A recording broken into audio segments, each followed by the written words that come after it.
Guys and girls, welcome to Crafty and thank you for all your support. Keep supporting us. Now you are watching a nano tank with live plant setup. இது வந்து ஒரு பிகினர்ஸ்க்கான guide மட்டும் சொல்ல முடியாது. ஒரு நானோ tank வந்து நம்ம வீட்டில் வைக்கிறதுங்கிறது வந்து ஒன்றும் பெரிய எக்ஸ்பென்சிவ் கிடையாது. அது வந்து ரொம்ப ஒரு சிம்பிளான ஒரு செட்டப். பார்த்திங்கன்னா ஒரு அரை அடிக்கு 3/4 அடி டேங்க்கே இருக்கும். அப்புறம் வந்து ஒரு ஹாஃப் ஃபீட்டுக்கு அதே 3/4 அடி வெர்டிக்கலாகவும் கிடைக்கும் உங்களுக்கு. இதில் வந்து நிறையா பேர் பெட்டா ஃபிஷ்ஷும் வளர்க்கலாம்.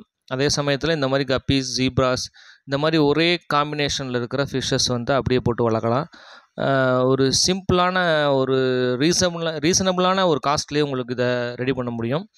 அண்ட் இந்த லைவ் பிளான்ட் செட்டப் அப்படிங்கிறது எதனால் சொல்கிறதுனாக்கா, ஃபிஷ்ஷுக்கு வந்து லைவ் பிளான்ட் கீழே வந்து ஒரு கிராவல் இல்லைனாக்கா ஒரு ரிவர் சாண்டு இந்த மாதிரி போட்டு நீங்கள் ஒரு லைவ் பிளான்ட் வைக்கிறீங்கன்னாக்கா, அந்த ஃபிஷ்ஷுமே வந்து பார்க்குறதுக்கு நார்மலாக வெறும் ஃபிஷ் போட்டால் அழகாக இருக்கும். ஆனால் அந்த மாதிரி பிளான்ட்ஸோட கிராவலோட சாண்டோட போட்டிங்கனாக்கா ஒரு நேச்சுரல் என்விரான்மெண்ட்டில் வந்து அந்த ஃபிஷ்ஷு கிடைக்கும். பார்க்குறவங்களும் வந்து அது இப்போ நீங்கள் வளர்க்குறவங்களுக்கே வந்து அதோட டிஃப்ரென்ஸ் வந்து வேறு மாதிரி இருக்கும். ஸோ இந்த ஃபிஷ் டேங்க்லாம் பார்த்தீங்கன்னாக்கா ரொம்ப குட்டி குட்டியான ஃபிஷ் டேங்க் உங்கள் டேபிளில் ஒரு சின்ன கார்னரில் வச்சுக்கலாம், டைனிங் டேபிளில் வச்சுக்கலாம், கிச்சனில் வச்சுக்கலாம். ஸோ இந்த மாதிரி எந்த இடத்துல வேணாலும் நீங்கள் வச்சுக்கலாம். நீங்கள் அப்படியே கையிலேயே தூக்கிட்டு போய் கூட நீங்கள் ஒரு லொக்கேஷன் கூட மாற்றிக்கலாம்.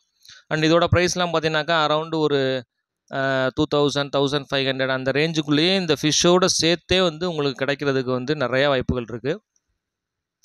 இன்னும் நீங்களே வந்து இதை மாதிரிலாம் ரெடி பண்ணீங்க, அதாவது ரெடி பண்ணதை வாங்கிட்டு வந்து வச்சு அழகு பார்க்கறது இன்னொரு விஷயம். இது வந்து ஒரு ஐடியாக்காக நான் உங்களுக்கு காமிக்கிறேன், இந்த மாதிரி எப்படிலாம் பண்ணலாம் அப்படின்னு சொல்லிட்டு. ஏன்னா இந்த நானோ டேங்க்காகவே ஸ்பெஷலாக மேக் பண்ண லைட்ஸ் கிடைக்கிது, இப்போது கிராவல் கிடைக்கிது, உங்களுக்கு ஃபில்டர்ஸ் கிடைக்கிது, ஃபோர்ஸ் இல்லாமல் அப்படியே மைல்டாக இருக்கிற ஃபில்டர்ஸ் கிடைக்கிது. அதே மாதிரி அந்த சின்ன சின்ன பிளான்ட்ஸ், அதாவது நீங்கள் ஃபாக்ஸ்டைல் பிளான்ட் கூட யூஸ் பண்ணலாம். கொஞ்சம் செலவு பண்ணிங்கனாக்கா இந்த மாதிரி அமேசான் ஸ்வாட் பிளான்ட்டு இந்த மாதிரி வந்து ஒரு சில பிளான்ட்ஸ்லாம் நீங்கள் யூஸ் பண்ணலாம். அந்த லாவா ராக்கு இது எல்லாமே பார்த்தீங்கன்னாக்கா க்ரியேட்டிவிட்டி தான். உங்களோட க்ரியேட்டிவிட்டியை நீங்கள் இம்ப்ரூவைஸ் பண்ணுறதுக்கு இந்த மாதிரி சின்ன சின்ன டேங்க் வாங்கி நீங்கள் செட்டப் பண்ணி வச்சுக்கலாம். அதே சமயத்தில் இந்த மாதிரி யூடியூபர்ஸ் பார்த்தீங்கன்னாக்கா இந்த மாதிரி டேங்க்ஸை நிறையா செட்டப் பண்ணி போடுறாங்க. ஸோ நம்ம சேனல் நெக்ஸ்ட்டு வந்து பார்த்தீங்கன்னாக்கா ஒரு ப்ரொஃபஷ்னலான நானோ டேங்க் செட்டப் வந்து எப்படி ரெடி பண்ணுறதுங்கிறத பற்றி நம்ம வீடியோ வந்து ஃபர்தராக நம்ம ஃப்யூச்சரில் பார்க்க போகிறீங்க. ஸோ அதே மாதிரி நம்ம சேனலில் தொடர்ந்து இந்த மாதிரி அக்வேரியம் பற்றின வீடியோஸு, ஃபுட் பற்றின வீடியோஸ், அப்புறம் வந்து இன்டர்வியூஸ், அப்புறம் காரோட ரிவ்யூஸ் இது மாதிரி தொடர்ந்து நம்ம போட்டுக்கிட்டே இருக்கோம். மறக்காமல் நம்ம சேனலை சப்ஸ்கிரைப் பண்ணிடுங்க. தேங்க்யூ.